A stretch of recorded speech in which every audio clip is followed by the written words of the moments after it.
کې درته وویل چې د 12مې خیرات ناروا دي دا وهابي دي. خوشحالي دراله نورې ورځې خیرات مو کرار یو دلته چې زوخونه اسمې پر خلکو راپورته سوي سیانه ایښه شوه.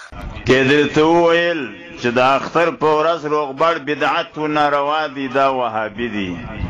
چې د اختر په ورځ باندې په جومات کې روغبړ کول څنګه دي دا بدعت دی په دې کې شک نشته دی او بل دا د روافضو او د شیعګانو عمل او سنت دی.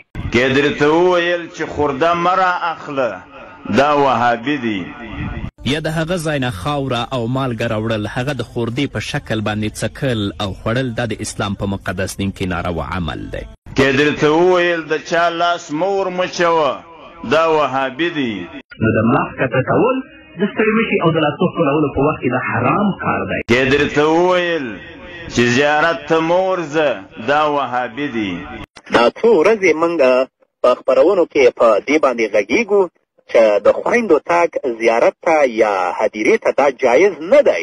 کې درته وویل چې د تعظیم په خاطر چاته مه ولاړېږه دا وهابي دي. یو خو هغه تعظیم دی چې نن ورځ منګینو له بده مرغه چې خلک د چا په پښو کې غورځېږي سجدې ورته کوي دا خو شرک دی کفر دی په دې کې شک نشته دی او د رسول الله صلی الله علیه وسلم په دې هکله باندې ګڼ احادیث هم شته.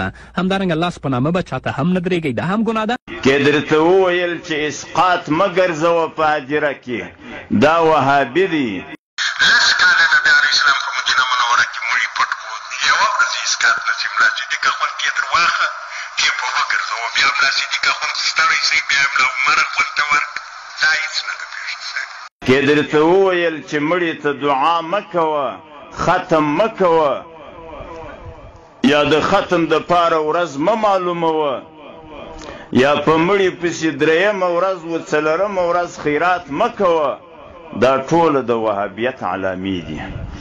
بلکه ځینې بدعت د خپل عمل ګرځولی په بدعت باندې عمل کوي لکه د مړي په 40مه باندې ټینګ ولاړ دی چې دا به کوي د مړي په جمعه باندې ټینګ ولاړ دی چې دا به کوي او د جمعې شپه د دې لپاره خلاص کړی دی خاصه کړې چې تاسې به سورة ملک ووایئ او وروسته د جنازې نه اجتماعي دعا کوي په دې باندې ټینګ ولاړ دی دې ته مبتدي عملي او کې درته وویل چې یا رسول الله مه وایه یا رسول الله شرک دی کې دا خبره درته وکړله دا وهابي دي.